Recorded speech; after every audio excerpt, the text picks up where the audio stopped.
July 6th, 1941. It is the third largest city of the Soviet Union, with nearly 1 million people living in it, as well as it is the location of an important Soviet arsenal. I am talking, of course, about Kiev, the capital of Ukraine, because this week the name Kiev, it's all over the world's newspaper. You know, after having briefly occupied by the Germans in 1918, this week the Germans return.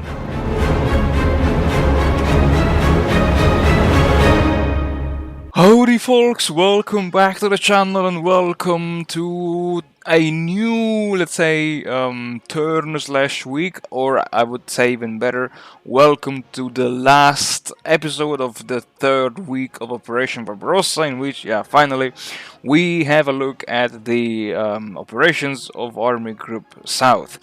And first and foremost, before going to the glorious capture of Kiev, I want to say literally one comment of my negligence. Last week, I wouldn't say I decided, but let's blame it on the Axis High Command. Yeah, the Axis High Command decided to not to protect the northern side of the Rovno pocket, even though the pocket, I think it was a little bit east compared to Rovno. And because of the in-game mechanics, even if there is one hex that links all the hexes of the pocket to any outside supply source, the entire pocket is classified as non-isolated anymore. Which is, I think it's a decent balance in this I go, you go turn-based game. Because in reality, I think it would have not made any sense just to have the Soviets having a narrow corridor surrounded by Germans, even German patrols, or more or less German troops, because to me it made no sense. And this kind of forced me, as you may have seen, to move my infantry around the pocket instead of through the pocket. And the small bracket here, the 25th Motorized Division still retained a good amount of CVPs, and despite my best efforts to fortify Kiev with a garrison brigade, and luckily the AI was smart enough to redeploy even 2 or 1 infantry division, rifle division in the capital itself. The men of the 25th Motorized Division were just, let's say, no match for the defending garrison. And so, I was saying about the infantry. This was like pissing me off like so much to see all my infantry division of the 6th Army, and even I think it was the 24th Army Corps of the 1st Panzer Group,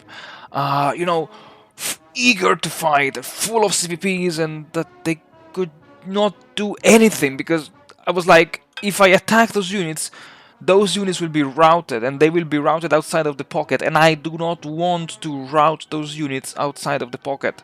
And so, I made sure that I could gain control of as many hexes around the pocket as possible to prevent any future breakout from the Soviets. And also, I think you will see it at the very end of the episode, I decided to readjust the location of I think it was the Viking SS Motorized Infantry Division at the end of the turn, really just to make sure that the Soviets could not break out a second time in, let's say, 2 weeks in a row.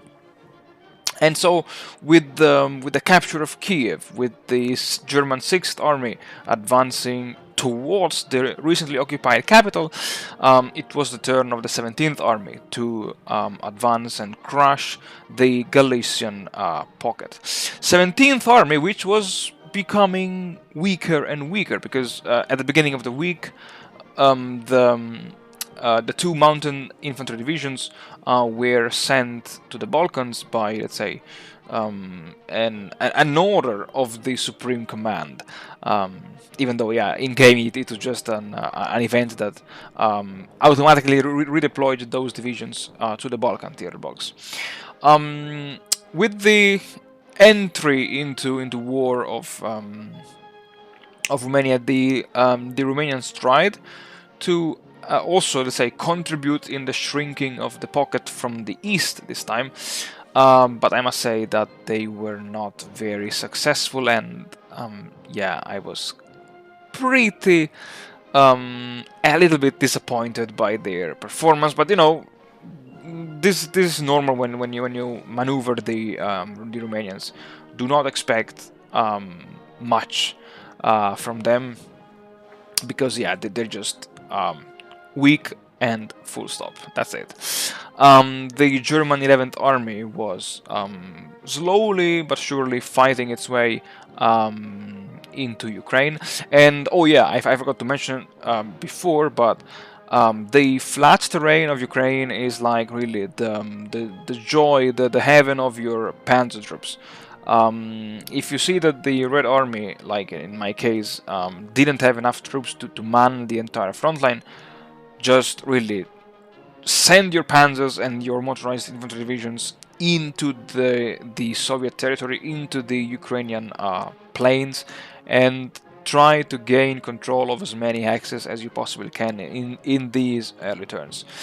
I cannot say that the same will hold true for playing in multiplayer, because normally the Soviet player will do its best to defend Kiev, and at the same time it will not defend Odessa, and it will just retreat behind the Dnieper and fortify the Dnieper line. And with the, let's say, advance of the Romanian 3rd and 4th armies, the German 11th army, and the supplies and the freight and so on and so forth, and the reinforcements coming from Germany, which were redirected into the 17th army to kind of compensate for the loss of the two mountain infantry divisions, as well as for the future loss of the light infantry divisions. Yeah, I decided to end the episode here. And as always, folks, thank you very much for watching. Thank you very much for supporting the channel. I wish you all the best. And this time around, I hope to see you all again next week.